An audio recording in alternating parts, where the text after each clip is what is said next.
Hello everyone, welcome to Study Time only.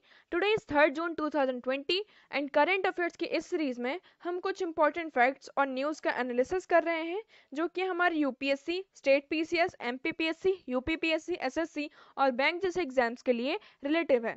इसे sections में divide किया गया है जिससे कि आपको टॉपिक्स डिफरेंशिएट करने में प्रॉब्लम ना हो। ये आपको दोनों लैंग्वेज में अवेलेबल है, Hindi and English both. So let's see आज हमारे कौन कौन से आर्टिकल्स हैं जो हमें डिस्कस करना है। तो यहाँ हमारा पहला सेक्शन है नेशनल अफेयर्स। इसमें हमारे 3 आर्टिकल हैं जो आज हमें डिस्कस करने हैं। फर्स्ट आर्टिकल है माय लाइफ माय योगा से। क्या ये एक वीडियो ब्लॉगिंग कंटेंट है, क्या इंपॉर्टेंट पॉइंट्स निकल के आते हैं वो हम आगे आर्टिकल में डिस्कस करेंगे। नेक्स्ट आर्टिकल है जो हमारे आईटी मिनिस्टर हैं, उन्होंने क्या किया है, नेशनल एआई पोर्टल को लॉन्च किया है। तो इसमें क्या मेन पॉइंट्स हैं हमारे लिए एग्जाम्स के लिए, जो हमारे एग्जाम्स के लिए इंपॉर्टेंट है वो हम आगे आर्टिकल में डिस्कस करेंगे। हमारा जो थर्ड आर्टिकल है वो है कार्बन क्रेडिट से, मतलब कि हम क्या कर सकते हैं 50 to 60 बिलियन यूएस डॉलर तक का जो कार्बन क्रेडिट है उसे एक्सेस कर सकते हैं अगर हम एग्रीओ कल्चर को प्रोपोगेट करें। तो हम अपने आर्टिकल की तरफ मूव करते हैं। तो हमारा फर्स्ट आर्टिकल है my life my yoga video blogging content launch announced by PM Modi in Mann Ki बात। तो हमारे लिए इंपॉर्टेंट पॉइंट क्या है वो हम आगे देखते हैं। जो हमारे प्राइम मिनिस्टर नरेंद्र मोदी हैं, उन्होंने क्या किया था, 31 मई को मन की बात में नेशन को एड्रेस किया था। उसी टाइम उन्होंने क्या किया था, माय लाइफ माय योगा मतलब कि जीवन योगा वीडियो ब्लॉगिंग कंटेंट को लॉन्च किया था। इसके बारे में लोगों को बताया था। ये क्या है, ये कंटेंट है, ये एक्टिविटी है। 21 जून को sixth international day of yoga है। तो इसके लिए ये एक एक्टिविटी है, ये जो वीडियो ब्लॉगिंग होगी ये एक एक्टिविटी है जिसको इसमें इंक्लूड किया गया है। और ये किसके द्वारा ऑर्गेनाइज किया गया है, ये जो वीडियो ब्लॉगिंग है इसका जो कंटेंट होगा, ये चीज़ें जो होंगी उसमें क्या क्या चीज़ें कैसे लोग पार्टिसिपेट कर सकते हैं, तो ये किसके द्वारा ऑर्गेनाइज किया गया है, मिनिस्ट्री ऑफ आयुष के द्वारा। किसके द्वारा, तो यहाँ पे आपको ये याद रखना है क्योंकि ये बहुत ही ज़्यादा इंपॉर्टेंट हो जाती है। अगर मिनिस्ट्री है तो मिनिस्ट्री हमारे लिए बहुत ही ज़्यादा इंपॉर्टेंट होती है। तो ये जो वीडियो ब्लॉगिंग का जो कंटेंट है माय लाइफ माय योगा, ये किसके द्वारा ऑर्गेनाइज किया जाएगा, मिनिस्ट्री ऑफ आयुष के द्वारा और and the Indian council of cultural relations. ये किसके लिए ओपन है, ये ऑल कंट्रीज मतलब कि दुनिया में जितनी भी कंट्रीज हैं उन सब के लिए, मतलब कि उन सब से लोग इसमें पार्टिसिपेट कर सकते हैं। ये it has already gone live on the social media handle of the ministry of Ayush on 31 मई 2020। और ये पहले ही लाइव हो चुका है। इसका मेन ऑब्जेक्टिव क्या है, ये जो लॉन्च किया गया है वीडियो ब्लॉगिंग कंटेंट, इसका मेन ऑब्जेक्टिव क्या है, transformative impact of yoga. Yoga से हमारे लाइफ में, मतलब कि एक इंडिविजुअल की लाइफ में क्या क्या ट्रांसफॉर्मेशन देखने को मिले हैं, क्या क्या इम्पैक्ट देखने को मिले हैं, तो उसके बारे में इसका जो मेन ऑब्जेक्टिव है इसको दर्शाया गया है कि मतलब कि योगा से एक पर्सन की लाइफ में क्या क्या चेंजेस आते हैं। मिनिस्ट्री ऑफ आयुष ये कब फाउंड हुई थी, 2020 में, सॉरी 14 में, 2014 में मिनिस्ट्री ऑफ आयुष को फाउंड किया गया था, बनाया गया था। तो ये आर्टिकल हमारे लिए बहुत ही ज़्यादा इंपॉर्टेंट हो जाता है और मिनिस्ट्री तो हमारे लिए बहुत ही ज़्यादा इंपॉर्टेंट होती है। हम नेक्स्ट आर्टिकल की तरफ मूव करते हैं। हमारा नेक्स्ट आर्टिकल है Ravishankar Prasad launch India's national artificial intelligence portal and launch responsible AI for youth. जो हमारे मिनिस्टर हैं नेशनल आर्टिफिशियल इंटेलिजेंस के, रविशंकर प्रसाद, उन्होंने क्या किया है, इंटेलिजेंस पोर्टल को, आर्टिफिशियल इंटेलिजेंस पोर्टल को लॉन्च किया है। और एक और चीज़ उसके साथ लॉन्च की है, उसका क्या नाम है, responsible artificial intelligence for youth. हम मेन पॉइंट्स की तरफ मूव करते हैं। 30 मई 2020 को जो union minister of electronics and information technology, जो यूनियन मिनिस्टर ऑफ आईटी हैं रविशंकर प्रसाद, उन्होंने क्या किया है, एक पोर्टल लॉन्च किया है, नेशनल आर्टिफिशियल इंटेलिजेंस पोर्टल। इसे हम क्या कहेंगे, www.ai.govern.in। ये पोर्टल लॉन्च किया गया है। ये एक साइट है, वेबसाइट है, जिसके थ्रू हम क्या कर सकते हैं, जो हमारी नेशनल इंटेलिजेंस है उसके बारे में चीज़ों को एक्सेस कर सकते हैं। और इसी के साथ साथ एक प्रोग्राम लॉन्च किया गया है जिसका नाम क्या है, responsible AI for youth. Youth के लिए ये एक प्रोग्राम लॉन्च किया गया है। किस ओकेशन में, जो हमारी गवर्नमेंट है, तो गवर्नमेंट का 1 साल पूरा हो चुका है, मतलब कि जो हमारी गवर्नमेंट है उसका 1 साल पूरा हो चुका है और उसका जो सेकंड टेन्योर है, मतलब कि उसका जो दूसरा कार्यकाल है, सेकंड ईयर है, वो स्टार्ट हो गया है। तो इस ओकेशन पे उन्होंने इस प्रोग्राम को लॉन्च किया है। प्रोग्राम का नाम क्या है? Responsible AI for youth. इस प्रोग्राम का मेन उद्देश्य क्या है, एम क्या है? इसमें क्या करेंगे, जो हमारे इंडिया के यंग स्टूडेंट्स हैं उनको एक प्लेटफॉर्म प्रोवाइड किया जाएगा जिसमें वो क्या करेंगे, उनके जो न्यू एज टेक्निकल माइंडसेट है, टेक जो माइंडसेट है उसे एम्पावर किया जाएगा। जो एआई आर्टिफिशियल इंटेलिजेंस की जो स्किल्स हैं उसको उन्हें सिखाया जाएगा कि कैसे एक्सेस करते हैं, जो आईटी सेक्टर के टूल सेट्स होते हैं उन्हें कहाँ कहाँ पे किन चीज़ों की ज़रूरत होती है, मतलब कि उनको जो आर्टिफिशियली उन्हें क्या किया जाएगा, एम्पावर किया जाएगा, ताकि फ्यूचर के लिए मतलब उन्हें क्या किया जा रहा है, डिजिटली रेडी किया जा रहा है ताकि वो डिजिटल के सेक्टर में आगे निकले। और इसका एक और काम है कि वो क्या कर सकते हैं, जो उनकी जो थॉट प्रोसेस है उसमें वो चेंजेस ला सकेंगे और जो डिजिटल का डिवीज़न है, जो डिजिटल का जो डिवीज़न है, जो वैल्यू है उसको उसको वो आगे बढ़ा सकें। तो ये बहुत ही अच्छा इनिशिएटिव लिया गया है गवर्नमेंट के द्वारा इस प्रोग्राम को लॉन्च करके, और जो हमारे यंगस्टर है इसका ज़्यादा से ज़्यादा इसका क्या कर सकते हैं, फ़ायदा उठा सकते हैं। हम नेक्स्ट मूव करते हैं। हमारा नेक्स्ट आर्टिकल है India's access to USD dollar 50 to 60 billion worth of carbon credits can be achieved if it is propagates agroecology। NITI Aayog, आयोग द्वारा ये बताया गया है कि अगर इंडिया एग्रीकोलॉजी को प्रोपगेट करता है तो इंडिया क्या कर सकता है, 50 to 60 billion worth dollar of carbon credit को अचीव कर सकता है। तो हम मेन पॉइंट्स की तरफ मूव करते हैं। तो इसमें हमारा मेन पॉइंट ये निकल के आता है कि 29 मई 2020 को जो नीति आयोग के वाइस चेयरमैन है राजीव कुमार, नीति का फुल फॉर्म क्या है, national institute for transforming India. इसको आपका फुल फॉर्म इसका आपको याद रखना है यहाँ पे, क्योंकि नीति आयोग जो ये बॉडी है बहुत ही ज़्यादा इंपॉर्टेंट है।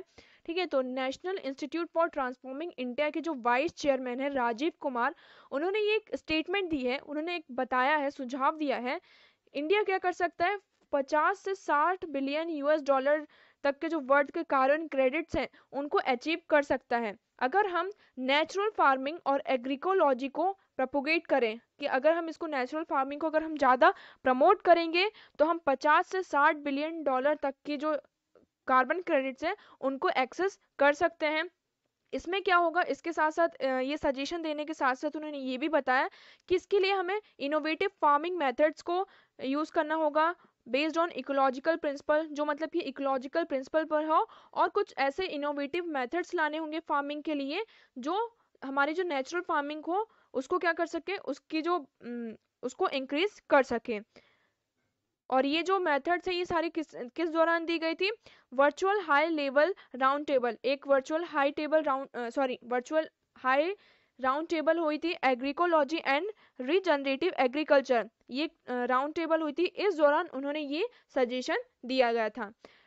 इसमें राजीव कुमार द्वारा, जो हमारे राजीव कुमार जी हैं वाइस चेयरमैन नीति आयोग के, उनके द्वारा क्या डिस्कशन बनाया गया था, मतलब कि उन्होंने क्या डिस्कस किया था, उन्होंने ये बताया था कि एग्रीकल्चर को हम और ज़्यादा क्या करेंगे, इंटेंसिव बनाएंगे, बहुत ज़्यादा नॉलेजेबल बनाएंगे, ये इंश्योर करेंगे कि जो फार्मिंग है नेचुरल फार्मिंग उसको इंश्योर करेंगे कि उसके लिए हम और क्या क्या चीज़ें कर सकते हैं, क्या क्या इनोवेटिव आइडियाज़ ला सकते हैं, ताकि जो हमारी नेचुरल फार्मिंग है मतलब कि एग्रीकोलॉजी है वो कैसे प्रोपोगेट हो, कैसे प्रमोट हो। इसमें हमारा नेक्स्ट आता है व्हाट इज कार्बन क्रेडिट। अब जो कार्बन क्रेडिट हम ये एक्सेस करने की बात कर रहे हैं तो ये कार्बन क्रेडिट है क्या, इसकी हम डेफिनेशन देखते हैं। It is a tradable permit or certificate that provides the holder of the credit the right to emit 1 ton of carbon dioxide or an equivalent of another greenhouse gas। इसमें क्या गया है कि एक इनको सर्टिफिकेट दिया जाता है जिसमें ये होता है कि हम कितना कार्बन एमिट कर सकते हैं, मतलब कि जो हमारा कार्बन डाइऑक्साइड है और जो अनदर ग्रीन हाउस गैसेस हैं तो उनमें ये बताया जाता है कि हम 1 टन तक कार्बन को क्या कर सकते हैं, एमिट कर सकते हैं। तो कार्बन क्रेडिट का यहाँ पे ये इसकी डेफिनेशन है। यहाँ पे एक पॉइंट यहाँ पे हमारे लिए इंपॉर्टेंट हो जाता है, ये एक नोट है आपके लिए भी, कि Sikkim become the first organic state in the world and receive the UN future policy gold award 2018। जो यूएन है, सॉरी सिक्किम है, वो क्या बन गया है, दुनिया का मतलब कि वर्ल्ड का फर्स्ट ऑर्गेनिक स्टेट बन गया है जिसने UN future policy gold award को 2018 को जीता है। तो ये हमारे लिए बहुत ही ज़्यादा इंपॉर्टेंट है कि जो हमारे सिक्किम है, इंडिया का हमारा जो स्टेट है, वो फर्स्ट ऑर्गेनिक स्टेट बना है पूरे वर्ल्ड में। तो ये आपको यहाँ पे ये पॉइंट याद रखना है। हम नेक्स्ट मूव करते हैं। हमारा नेक्स्ट सेक्शन है बैंकिंग एंड फाइनेंस है। इसमें हमारा एक आर्टिकल है जो हमें डिस्कस करना है कि SEBI extend power of attorney norms. जो हमारे अटॉर्नी नॉर्म्स है उनको क्या कर दिया, सेबी ने एक्सटेंड कर दिया है। क्या मेन पॉइंट्स है, हम आगे आर्टिकल की तरफ मूव करते हैं। तो हमारा आर्टिकल है SEBI extend deadline of power of attorney norms till August 1 2020। 1 अगस्त 2020 तक जो सेबी है उन्होंने क्या कर दिया है, जो हमारे पावर ऑफ अटॉर्नी नॉर्म्स है उनको, उनकी जो डेडलाइन थी उनको एक्सटेंड कर दिया है। हम मेन पॉइंट्स की तरफ मूव करते हैं। तो इसमें हमारा मेन पॉइंट ये निकल के आता है। पहले तो हम ये देख लेते हैं कि सेबी क्या है। सेबी क्या है, एक स्टॉक मार्केट रेगुलेटरी बोर्ड है। मतलब कि ये क्या करता है, जो हमारा स्टॉक मार्केट है उसको रेगुलेट करता है। सेबी का फुल फॉर्म क्या है, securities and exchange board of India. तो इंडिया में जो भी स्टॉक मार्केट का रेगुलेशन है वो किसके द्वारा देखा जाता है, सेबी के द्वारा देखा जाता है। तो सेबी ने ये डिसीजन लिया है, क्यों लिया है, जो कोविड-19 पेंडेमिक है इसके वजह से ऐसे सिचुएशन आ रही हैं, मतलब कि जो हमारे स्टॉक होल्डर्स हैं, ब्रोकर्स हैं, उनको डिफिकल्टीज देखने को मिल रही हैं। तो इसलिए जो सेबी है उन्होंने क्या कर दिया, जो पावर ऑफ अटॉर्नी है पीओए, उसकी डेडलाइन को एक्सटेंड कर दिया है। उसकी लाइन को क्या कर दिया है, बढ़ा दिया है। कब तक, अगस्त 1 2020 तक, 1 अगस्त 2020 तक इसे क्या कर दिया है, बढ़ा दिया गया है। ऐसा कि ये जो पीओए है, पावर ऑफ अटॉर्नी, ये क्या है, ये क्या करता है, जो हमारे ट्रेडिंग मेंबर्स होते हैं और क्लियरिंग मेंबर्स होते हैं, वो क्या करते हैं, कभी कभी जो पावर ऑफ अटॉर्नी है इसका मिसयूज कर देते हैं। तो इसके लिए जो सेबी है उन्होंने कुछ मार्जिन ऑब्लिगेशंस, मतलब कि कुछ डेडलाइन डिस्क्राइब की थी, कुछ ऑब्लिगेशंस जो थे वो प्रिस्क्राइब किए थे, जिससे क्या हो, जो सिक्योरिटीज है क्लाइंट की, वो क्या हो, हार्म ना हो, उन्हें कोई हानि ना हो। इसलिए वो क्या करते हैं कि इनके लिए क्या करते हैं, प्लेज लेते हैं और रीप्लेस करते हैं। जो हमारे डिपॉजिटरी सिस्टम्स होते हैं उनके लिए वो प्लेज और रीप्लेस का एक सुविधा रखते हैं, जिससे कि जो क्लाइंट की सिक्योरिटी है वो हार्म ना हो, वो वॉलेट ना हो। तो इसके लिए जो सेबी है एक डेडलाइन मार्जिन बना के रखा था, जिसको उन्होंने क्या कर दिया है, अब अगस्त 1 2020 तक एक्सटेंड कर दिया है। सेबी का हेडक्वार्टर कहाँ है, मुंबई महाराष्ट्र में, और इनके चेयरमैन कौन है, अजय त्यागी। और सेबी एक बहुत ही ज़्यादा इंपॉर्टेंट बॉडी है हमारे लिए, और बैंकिंग स्टूडेंट्स के लिए ये आर्टिकल बहुत ही ज़्यादा इंपॉर्टेंट हो जाता है। हम नेक्स्ट मूव करते हैं। हमारा नेक्स्ट सेक्शन है साइंस एंड टेक्नोलॉजी। इसमें हमारे दो आर्टिकल्स हैं जो हमें डिस्कस करने हैं। हम आगे आर्टिकल की तरफ मूव करते हैं। तो हमारा आर्टिकल है Swiss launches world first app Swiss Covid with exposure notification API of Apple and Google. जो स्विस है उन्होंने क्या किया है, वर्ल्ड का पहला स्विस कोविड ऐप को लॉन्च किया है, जो क्या करेगा, नोटिफिकेशन को एक्सपोज करेगा एपीआई के थ्रू। एपीआई क्या है, application programming interface of Apple and Google. Google और एप्पल में वो क्या करेगा, एपीआई के थ्रू नोटिफिकेशन को एक्सपोज करेगा। हम मेन पॉइंट्स की तरफ मूव करते हैं। तो इसमें हमारा मेन पॉइंट ये निकल के आता है कि जो Swiss federal institute of technology है, ईपीएफएल, उन्होंने क्या किया है, एक डेवलपमेंट किया है स्विस कोविड को, उन्होंने क्या किया, डेवलप किया है, जिसका मेन काम क्या है, वो क्या करेगा, जो हमारा स्प्रेड ऑफ कोरोना वायरस है उसे ट्रैक करेगा, कि जो कोरोना वायरस है वो कहाँ कहाँ फैल रहा है, उसको फैलने से रोकने के लिए, मतलब कि वो जैसे कि यहाँ पे कोई पर्सन है और दूसरे प्लेस पर है, तो उसको ट्रैक करेगा कि किसको जो कोरोना वायरस है वो कहाँ कहाँ फैल रहा है, तो उसको क्या करेगा, वो ट्रैक करेगा। ये जो स्विस कोविड है ये ऐप उसको ट्रैक करेगा। जो एक ये अप्रोच कैसी है, डिसेंट्रलाइज अप्रोच है, मतलब कि हर जगह आपको मिलेगी, क्योंकि ये ऐप है तो हर एक फ़ोन के हर एक व्यक्ति के फ़ोन में आपको ये, हर एक पर्सन के फ़ोन में आपको ये ऐप मिलेगा। तो ये कैसा है, सेंट्रलाइज अप्रोच नहीं है कि एक ही प्लेस से आप क्या करें, कि लोगों को क्या करें, कोरोना वायरस को ट्रैक करें। ये एक डिसेंट्रलाइज अप्रोच है जो कि कोरोना वायरस को क्या करेगा, ट्रैक करेगा। इसमें क्या है, Swiss Covid utilize the exposure notification API API of Apple and Google. जो गूगल और एप्पल का एपीआई है, तो उसको जो स्विस कोविड है वो क्या करेगा, जो एप्पल और गूगल का एपीआई है उसको, उस नोटिफिकेशन को यूटिलाइज करेगा, उस एक्सपोजर नोटिफिकेशन को क्या करेगा, यूटिलाइज करेगा। मतलब कि फ़ोन में डायरेक्टली हमारे पास नोटिफिकेशन आ जाएगी कि यहाँ पे ये चीज़ हो रही है, यहाँ पे कोरोना वायरस के केसेस हैं या कुछ ऐसा। ठीक है, तो ये हो गया हमारा पूरा आर्टिकल। हम EPFL के बारे में देख लेते हैं कि जिसके द्वारा ये जो स्विस कोविड है ये ऐप डेवलप किया गया है। इनके प्रेसिडेंट कौन है? मार्टिन ब्राइटलरी, और इसकी लोकेशन कहाँ है? स्विट्जरलैंड में। हम नेक्स्ट मूव करते हैं। हमारा नेक्स्ट सेक्शन है NASA astronauts dock SpaceX spacecraft with ISS। जो नासा के एस्ट्रोनॉट्स हैं वो स्पेस एक्स के स्पेसक्राफ्ट में विद ISS के साथ उन्होंने क्या किया है? डॉक किया गया है, मतलब कि उनको लॉन्च किया गया है। हम मेन पॉइंट्स की तरफ मूव करते हैं। तो इसमें हमारा मेन पॉइंट ये निकल के आता है कि जो स्पेस एक्स है, स्पेस एक्स ने इंटरनेशनल स्पेस स्टेशन के साथ मिलकर क्या किया है? स्पेस एक्स क्या है? एक प्राइवेट कंपनी है एस्ट्रोनॉट्स की। इनके जो फाउंडर है कौन है? Elon Musk. ये आपको पता ही होगा कि स्पेस एक्स जो है बहुत ही ज़्यादा फेमस कंपनी है, एक प्राइवेट कंपनी। तो उन्होंने क्या किया है? स्पेस एक्स ने ISS के साथ मिलकर, इंटरनेशनल स्पेस स्टेशन के साथ मिलकर, जो नासा के 2 एस्ट्रोनॉट्स हैं, रॉबर्ट बेहनके एंड डॉल्गस हार्ले, तो इनको क्या किया है? उनको स्पेस में लॉन्च किया है। मतलब कि पहली बार ये ऐसा हुआ है कि किसी भी रॉकेट से इंसान को लॉन्च किया गया हो, और ये जो लॉन्च है वो सक्सेसफुली हुआ है। ये कब हुआ था लॉन्च? 31 मई 2020 को एट 10:16 AM, मतलब कि इंडिया के टाइम में देखो तो 7:59 PM इंडिया, मतलब कि रात के 8 बजे से पहले, मतलब कि 8 बजने में 1 मिनट बाकी था। तो उस टाइम पे उन्हें क्या किया था? लॉन्च किया गया है। ठीक है, और ये जो बॉर्डर था over the border of China and Mongolia before the ISS started travelling above the earth night side. और ये कब हुआ था? जो हमारा इंटरनेशनल स्पेस स्टेशन है, तो उस टाइम पे क्या हुआ था? जो अर्थ है उसके अर्थ के साइड में अर्थ के नाइट साइड में क्या कर रहा था? जो हमारा ISS है वो ट्रेवल करने लगा था। बॉर्डर कहाँ था उसका? चाइना एंड मंगोलिया में। तो उस टाइम पे उन्होंने क्या किया? स्पेस एक्स के जो रॉकेट थे उसमें नासा के इन दोनों एस्ट्रोनॉट्स को लॉन्च किया गया है। आगे क्या होगा वो हमें बाद में पता चलेगा। हम स्पेस एक्स के बारे में जान लेते हैं, जिसके द्वारा ये काम किया गया है, इस कंपनी के बारे में।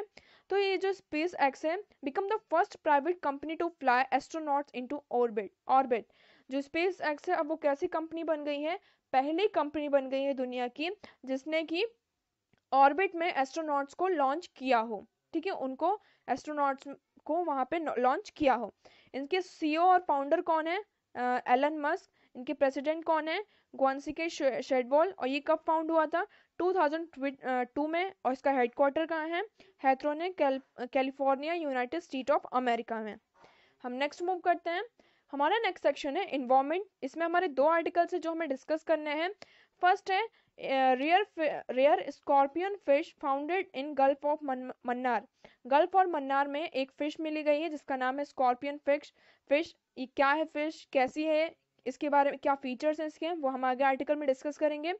और जो हमारा सेकंड आर्टिकल है वो एक मिलीपेड के बारे में है। मतलब कि ये मिलीपेड नहीं है, बट इसे समझा जा रहा है, ये इसका जो स्ट्रक्चर है, इसका जो बॉडी स्ट्रक्चर है वो पूरा कैसा है? एकदम मिलीपेड की तरह है। तो इसका नाम क्या है? कॉम्पिकोरिस ओमनिसिस। तो ये क्या है, कैसा है, वो हम आगे आर्टिकल में डिस्कस करेंगे। तो हमारा फर्स्ट आर्टिकल है researchers of CMFRI Central Marine Fisheries Institute have found rare band tail scorpion fish in Gulf of Mannar. जो हमारे रिसर्चर्स हैं उनको क्या हुआ है? जो सेंट्रल मरीन फिशरीज इंस्टीट्यूट के रिसर्चर्स हैं उनको गल्फ ऑफ मन्नार में एक बैंड टेल स्कॉर्पियन फिश मिली है। हम इस फिश के बारे में देखते हैं कि जो फिश है ये rare band tail scorpion fish है। कहाँ मिली है ये? गल्फ ऑफ मन्नार में। ये पॉइंट हमें याद रखना है कि कहाँ मिली है, गल्फ ऑफ मन्नार सेतुकाराई कोस्ट के गल्फ ऑफ मन्नार में से पाया गया है। इसका नाम है स्कॉर्पियन फिश। इसका नाम क्यों है scorpion fish? Because spines contain neurotoxic venom. इसकी जो स्पाइन है, इसका हम डायग्राम देखते हैं पहले। ये जो फिश है आप इसमें देखिए, जो इसकी स्पाइन है, ये जो इसकी स्पाइन हो इसमें क्या है? न्यूरोटॉक्सिन वेनम है, जो कि बहुत ही ज़्यादा खतरनाक है। वेनम है मतलब कि बहुत ही ज़्यादा पॉइजनस होता है। अगर इसकी जो स्पाइंस ह्यूमन बॉडी में हम पिंच हो जाए, अगर ह्यूमन बॉडी में इसकी तरह से चुभ जाए तो क्या होगा? जो इसका वेनम है वो हमारी बॉडी में आ जाएगा और जो हमारा नर्वस सिस्टम होता है उसको टोटली क्या कर सकता है? खराब कर सकता है, हमारे नर्वस सिस्टम को खराब कर सकता है। तो ये बहुत ही ज़्यादा डेंजरस है। न्यूरोटॉक्सिक वेनम इसके स्पाइंस में कंटेन होता है, इसलिए इसको कहा जाता है स्कॉर्पियन फिश। नेक्स्ट पॉइंट क्या निकल के आता है कि this was the first time that the particular species was found alive in Indian water during the exploratory survey of the sea grass ecosystem. मतलब कि ऐसा पहली बार हुआ है कि हम जब एक्सप्लोर कर रहे थे एक्सप्लोरी सर्विस के थ्रू इंडियन वाटर में, पहली बार ऐसा कोई जिंदा मतलब कि अलाइव स्पीशीज हमने उसकी खोज की है, उसे पाया गया हो। मतलब कि पहली बार ऐसा किया हो कि जब हम एक्सप्लोर कर रहे थे सी ग्रास इकोसिस्टम में चीज़ों को एक्सप्लोर कर रहे थे स्पीशीज को, तो ये पहला अलाइव इंडियन वाटर में पहला अलाइव स्पीशीज पाया गया है। ये जो फिश है इसकी एबिलिटी है चेंज कलर एंड ब्लेंड। ये क्या कर सकती है, जो अपनी कलर है उसको चेंज करती रहती है, क्योंकि जो प्रे होते हैं मतलब कि इसके जो शिकार होते हैं तो उनको पकड़ने के लिए क्या करती रहती हैं, अपने कलर को चेंज करती रहती हैं। The fish have highly powerful sensory system. इनका जो सेंसरी सिस्टम होता है ये बहुत ही ज़्यादा पावरफुल होता है। अगर कोई शिकारी मतलब कि जो इनका प्रे होता है वो 10 किलोमीटर दूरी पर भी है तो ये अपने सेंसेस से मतलब कुछ जो स्पीशीज होती हैं वो आंखों से देखकर पता करती हैं कि ये उनका शिकार है, उनका हंट करना है, उनका प्रे है। ठीक है, बट ये जो फिश है इसका जो सेंसरी सिस्टम है वो इतना ज़्यादा पावरफुल है कि अगर 10 किलोमीटर भी उनका प्रे है, प्रे उसको कहते हैं जो जिसको उनका वो शिकार करना होता है, तो जो प्रे होता है वो उनको पहचान लेती हैं और उसके अकॉर्डिंग वो अपने आप को चेंज कर लेती हैं और उनको शिकार अपना बना लेती हैं। हम इस इंस्टीट्यूट के बारे में देख लेते हैं, central Marine fisheries of institute. इसका हेडक्वार्टर कहाँ है, कोची केरला में, और इनके डायरेक्टर कौन है, डॉक्टर ए गोपाल कृष्णन। तो ये फिश हमारे लिए बहुत ही ज़्यादा इंपॉर्टेंट है। इसमें इसकी आपकी लोकेशन याद रखना है कि गल्फ ऑफ मन्नार में। गल्फ ऑफ मन्नार कहाँ है, इंडिया इंडिया का ये है, और यहाँ पे श्रीलंका। तो यहाँ पे जो एरिया है इस एरिया को कहते हैं गल्फ ऑफ मन्नार। हम नेक्स्ट मूव करते हैं। हमारा नेक्स्ट आर्टिकल है मिलीपेड लाइक क्रीचर। मतलब कि मिलीपेड लाइक क्रीचर, जो हमारे मिलीपेड है तो उसकी तरह एक क्रीचर मिला है जिसका नाम क्या है, कैम्पकासिस ऑबनेसिस, in the world's oldest known land animal. Scotland researchers, जो स्कॉटलैंड के रिसर्चर्स हैं उनके द्वारा ये बताया गया है कि एक क्रीचर को पाया गया है। कहाँ, ओल्डेस्ट नोन एनिमल लैंड है वहाँ लैंड में ये इस क्रीचर को पाया गया है। तो हम मेन पॉइंट्स की तरफ मूव करते हैं। तो इसमें हमारा मेन पॉइंट ये निकल के आता है कि 31 मई 2020 को जो according to research publish in the journal Historical Biology fossil millipede like Silurian period creature called कॉसिम ऑप्सनिस को क्या किया गया है, इसका क्या किया गया है, इसे पाया गया है। जो क्रीचर है वो मिलीपेड की तरह है। ठीक है, और इसको ये बताया जा रहा है कि ये अप्रॉक्सीमेटली 450 मिलियन ईयर्स ओल्ड है। इसकी जो एज बताई जा रही है वो कितनी बताई जा रही है, 450 मिलियन ईयर ओल्ड बताई जा रही है। और ये ऐसा बताया जा रहा है कि दुनिया का मतलब कि दुनिया का सबसे पुराना एनिमल है जो कि इस दुनिया में अभी जिंदा है। और इसमें क्या है, ये कहाँ पाया गया है, स्कॉटलैंड में। एरिया क्या है इसका, आइलैंड ऑफ केराक in the Scottish inner harbours में इसको पाया गया है। तो इसका नाम हमें याद रखना है। और ये कितना पुराना है, 450 मिलियन ईयर्स ओल्ड। इसकी जो अप्रोक्सीमेटली ये अनुमान लगाया जा रहा है, ऐसा कहा जा रहा है कि ये 450 मिलियन ईयर ओल्ड है, और जो कि वर्ल्ड का ओल्डेस्ट नोन लैंड एनिमल है। मतलब कि जो दुनिया का सबसे पुराना जात भूमि जानवर है। जो इसकी लंबाई कितनी है, 2 सेंटीमीटर ये लॉन्ग है। कितना, 2.5 सेंटीमीटर इसकी बॉडी की लेंथ है। और इसकी जो बॉडी है वो कैसे सेगमेंटेड है। ये जो हमारे मॉडर्न मिलीपेड्स होती हैं उनकी तरह है, but they are not millipedes. जो आज के टाइम पे मिलीपेड्स पाए जाते हैं तो ये उनका एंसेस्टर्स हम नहीं मान सकते कि उनके पूर्व जन्मजात होंगे, उनको हम ऐसा नहीं मान रहे हैं। ये इनका जो ग्रुप है वो एक्सटेंट हो चुका है। इनके जो मेंबर्स हैं, ये जो मिलीपेड पाया गया है इनके जो मेंबर्स हैं वो एक्सटेंट हो चुके हैं, इनका जो ग्रुप है वो पूरा लुप्त हो चुका है। बट ये किसी तरह से इनका जो फॉसिल है और इनके जो फॉसिल्स हैं वो भी प्रिजर्व नहीं किए गए हैं। तो ये जो पाया गया है कैम्पकैरिस ऑप्सनेसिस, ये हमारे लिए बहुत ही ज़्यादा इंपॉर्टेंट हो जाता है, क्योंकि ये जो है वर्ल्ड का सबसे ओल्ड नोस मतलब कि दुनिया का सबसे पुराना एनिमल है जो कि पाया गया है। तो ये थे हमारे आज के आर्टिकल जो हमने पूरे आज डिस्कस कर लिए हैं। आपको वीडियो कैसा लगा कमेंट सेक्शन में बताइएगा जरूर। वीडियो को शेयर करना है, लाइक करना है। डिस्क्रिप्शन बॉक्स में आपको टेलीग्राम चैनल की लिंक प्रोवाइड की जाएगी, जहां से आप टेलीग्राम चैनल ज्वाइन कर सकते हैं और जहां से आपको इसका PPT and PDF form provide किया जाएगा। Thank you so much for the discussion.